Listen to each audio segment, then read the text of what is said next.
Well, it looks like Robert F. Kennedy Jr. is just about ready to make headlines with his running mate choice. He is ready to announce who his VP will be, and according to reporting, it's not any of the usual suspects. Remember, we had speculated about Aaron Rodgers and Jesse Ventura, but according to reports, he will announce NICOLE Shanahan, who is a California attorney who paid for the candidate's Super Bowl ad.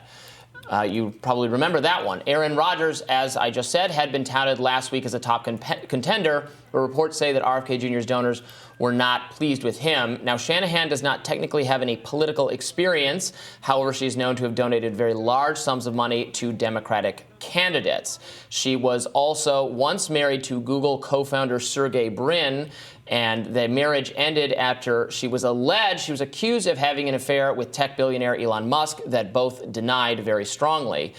So what does she bring to RFK Jr.'s campaign? Let's get into it. So this was not, I think, a name that anyone had necessarily...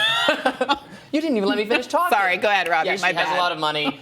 She was previously married to Sergey Brin, who has a lot of money.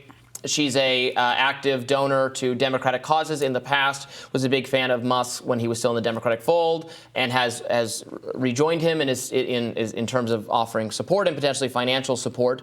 So, and she was the mastermind behind the Super Bowl ad. So this does give him access to a lot more money, even though I don't think she was a household name before this. She is someone who was in the news previously because Elon actually, I believe, tweeted about it at the time, saying they did not have an affair. They'd only met her a few times. She was a lovely woman, but those reports were not true. Her marriage to Sergey Brin did end, however.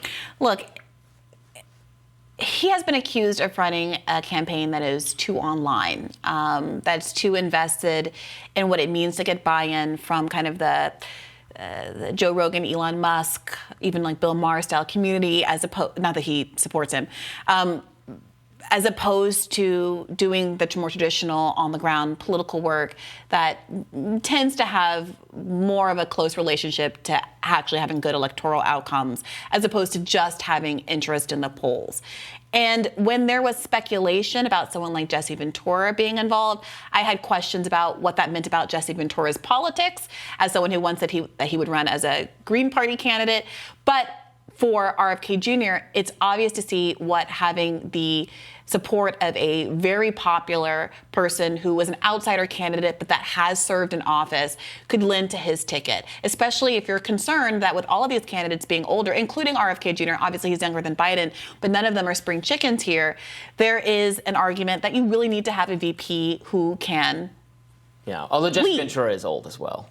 Yeah, but it's a backup. It's a spare regardless of what something happens to at the initial I think he's initial older than quantity. RFK Jr. RFK Jr. is 70, I believe.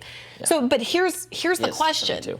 If you're not having a VP that's giving you kind of credibility as someone who's never themselves held elected office, as RFK Jr. hasn't, if you're not getting a VP on the basis that they represent or did represent a state and it will help you juice up your numbers in a particular part of the country, if you're not picking a VP on any of the kind of traditional axes that are supposed to boost your campaign, what are you doing here? And is this basically an illustration that this is a kind of a vanity campaign that's funded by a small number of millionaire and billionaire donors that's not actually going to be especially beholden to the people's interest because it's not reliant on the people's dollars or support to keep going? Well, it's not just a vanity campaign. I mean, he's polling in the double digits at 20%. There is actual interest in his candidacy that I don't think can be denied, which doesn't speak to whether this is a good choice or not. I think someone with some political experience would have been a good idea. As you said, this unlocks a whole lot of money, which helps for advertising and his quest to get on the ballot in all 50 states and all of that. Important.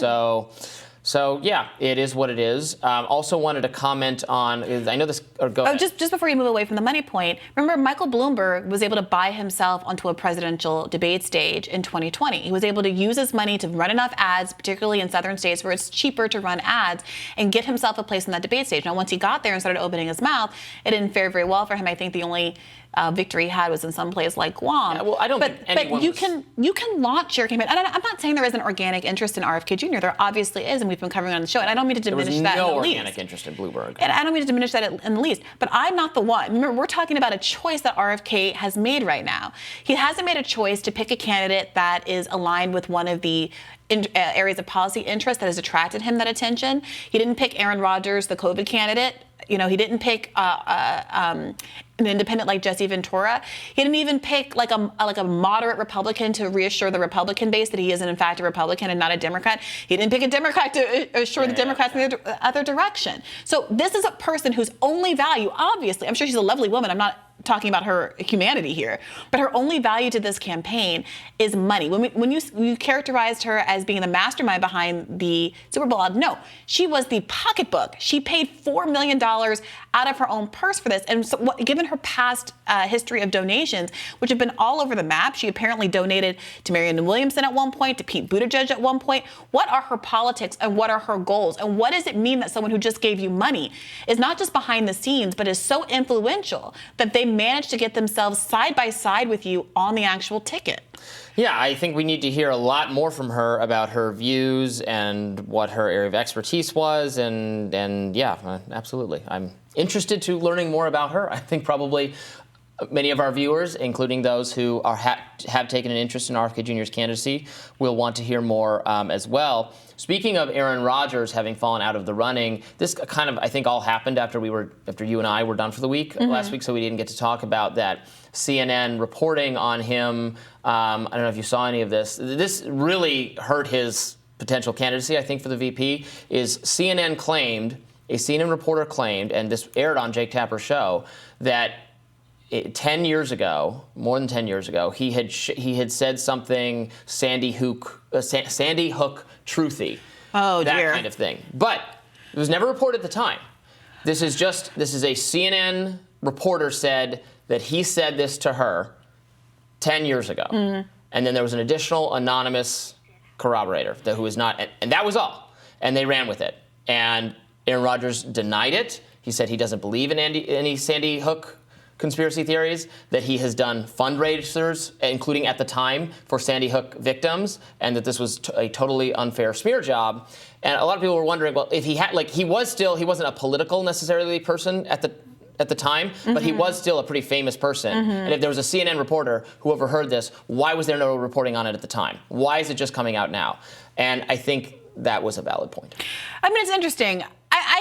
Look, he told a CNN reporter, I don't think that everything a famous person tells you or I, if we don't reveal it immediately, means it wasn't true, right? Mm-hmm. The fact that you told, that you can have the reporter might have a personal relationship with him. You can think that things don't matter when a football player says or believes something versus when a president who has the policy power, real policy power, says or believes something. I mean, this was the argument that was used with respect to Tara Reid, for example, and other people who didn't come forward against Trump or Biden or whomever until they started running for office. Why now? And I think the answer that many of those women have given is, well, when they weren't in office and it was just a personal issue, I didn't feel like facing public scrutiny over making this kind of an allegation. When someone goes from being a senator to being a president, or someone goes from being a football player to being potentially a vice president, certain aspects of their past, certain past statements or behaviors, I do think become more relevant. Now, I can see it cutting the other way, but I'm reading the reporting now. Apparently, allegedly, he told two people, including the CNN reporter. It's not clear who the other person is. Regardless, do you believe that this was why he was no longer in the running to be the VP? I think this definitely hurt him. I think it absolutely hurt him. And look, I hear what you're saying, but especially for just, again, this wasn't a sexual assault accusation, for something he may have said that was kind of crazy if he said it that many years ago. I mean, how do you even effectively rebut that?